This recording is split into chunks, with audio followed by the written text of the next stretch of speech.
Kedua, di sini kami akan membuat video di mana videonya untuk memenuhi tugas dari mata kuliah promosi kesehatan yang diampu oleh ibu menyebutkan nama Ibu Dr. Maria Waihala, SST, MKes. Nah, sebelumnya perkenalkan saya Musdalifah, saya Desi, saya Frank KTI, saya Elvanda Tika Anto, saya Umi Nur Hidayatul Fitri. Kami di sini akan menyuluh tentang tuberkulosis atau biasa kita kenal dengan TBC. Selamat pagi Bapak, Ibu, dan Adik. Selamat pagi. Kami adalah tim dari Puskesmas. Perkenalkan, nama saya Lilin dan ini rekan-rekan saya Musdalifah, Tika, Rika, dan Desi. Kami datang untuk menyampaikan penyuluhan mengenai menjaga kesehatan keluarga yang terserang TBC. Tujuannya agar keluarga Bapak dapat memahami cara menjaga kesehatan keluarga setelah Bapak terdiagnosis TBC. Kami akan menyajikan materi sekitar 10-15 menit dan sisanya untuk diskusi. Apakah Bapak Ibu setuju? Ya. Untuk materinya saya akan serahkan kepada rekan saya. Baik, sebelumnya selamat pagi Ibu, Bapak, dan Adik. Selamat pagi. Ibu, sebelumnya boleh saya tanya sedikit soal pengertian atau tentang Ibu pernah dengar TBC? Nah, TBC di sini itu merupakan penyakit menular yang dimana disebabkan oleh kuman Mycobacterium tuberculosis. Kuman ini banyak menyerang pada paru-paru dan penularannya melalui droplet. Nah, droplet ini adalah petikan dahak dari batuk orang yang terinfeksi. Baik Ibu Bapak, setelah apa yang dijelaskan teman saya tentang pengertian TBC, apakah Bapak dan Ibu mengerti? Baik Bapak Ibu, jika sudah mengerti, kita akan berpindah untuk membahas tanda dan gejalanya.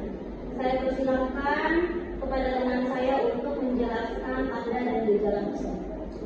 Nah, baik, untuk tanda dan gejala dari TBC ini, Ibu ada dua. Yang pertama itu ada gejala umum, yang dimana gejala umum di sini itu ada batuk lebih dari 4 minggu dan tidak membaik setelah pengobatan biasa. Terus ada batuk menahan berdahak, terutama pada saat bangun tidur. Nah, terus ada demam tinggi pada sore hari dan berkeringat di malam hari. Nah, terus ada nyeri dada atau punggung, penurunan berat badan dan tubuh terasa lemah. Nah, kalau pada anak-anak sering muncul benjolan akibat pembengkakan kelenjar di leher atau biasa kita kenal dengan amandel. Nah, terus ada gejala yang kedua, sini tuh gejala khusus yang dimana di sini tuh ada sesak nafas dan suara benih akibat sumbatan bronkus dan kelenjar getah benih. Terus ada nyeri dada bila terdapat cairan di rongga pleura atau satu paru. Nah, terus ada pun jika menyerang tulang dapat terbentuk saluran nanah yang keluar melalui kulit. Yang terakhir di sini itu ada bila menyerang otak atau meningitis TBC, muncul demam tinggi, penurunan kesadaran dan kejang. Baik, untuk cara pengobatannya, saya serahkan kepada rekan saya Tika untuk menjelaskan. Baik, untuk pengobatan tuberkulosis atau yang biasa disebut dengan TBC. Pengobatan TBC dilakukan dalam dua fase, yaitu fase awal dan fase lanjutan. Fase awal dilakukan selama 2 bulan dengan obat yang diminum setiap hari, yaitu isoniazid 300 mg per hari, rifampicin R 450 mg per hari, pirasianida X 3,500 mg per hari, ethambutol E 3,250 mg per hari. Jika hasil pemeriksaan dahak sputum masih positif, fase awal diperpanjang 1 bulan. Fase lanjut dilakukan selama 4 bulan dengan obat diminum 3 kali seminggu, yaitu isoniazid 2,300 mg per hari, rifampicin R 600 mg per hari. Total lama pengobatan adalah 6 bulan dan harus dilakukan secara rutin tanpa henti. Kedisiplinan pasien sangat penting dan perlu pengawasan dari keluarga agar obat diminum sesuai jadwal untuk mencegah kekambuhan atau resistensi obat. Iya baik, selain pengobatan, pencegahan penularan di rumah juga penting ya Bapak Ibu.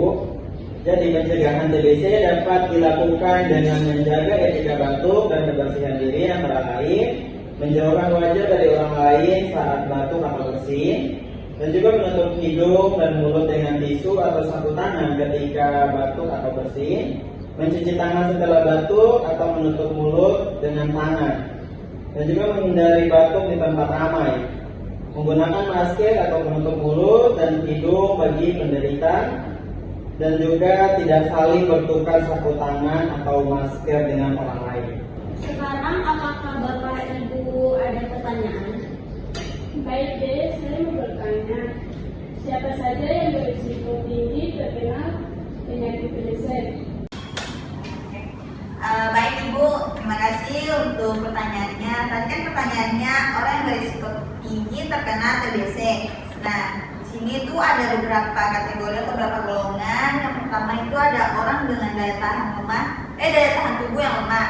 Contohnya seperti penderita HIV atau AIDS. Nah, terus ada penderita diabetes mellitus atau DM atau biasa kita kenal dengan penyakit gula. Nah, terus di sini juga ada pun kontak erat dengan penderita TBC aktif. Contohnya seperti anggota keluarga serumah dengan pasien TBC.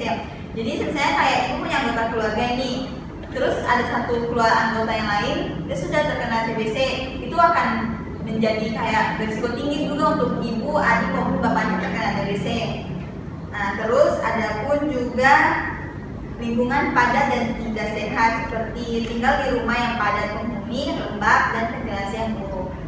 Terus ada pun juga kelompok rentan tertentu, contohnya anak-anak, terutama balita, lansia karena sistem imun tubuhnya menurun.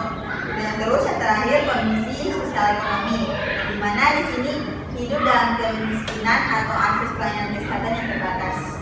Boleh Ibu?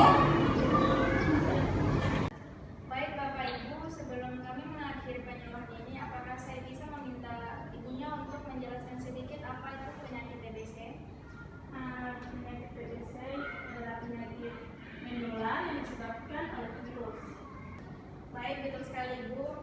Untuk adanya, apakah ada pertanyaan yang ingin ditanyakan? Kak, apakah bapak saya harus pakai masker setiap kali batuk? Tidak dianjurkan, tapi kalau batuknya boleh kayak gini. Baik, kami simpulkan kegiatan ini sudah berhasil. Terima kasih atas kerjasamanya. Kami pamit, semoga Bapak cepat sehat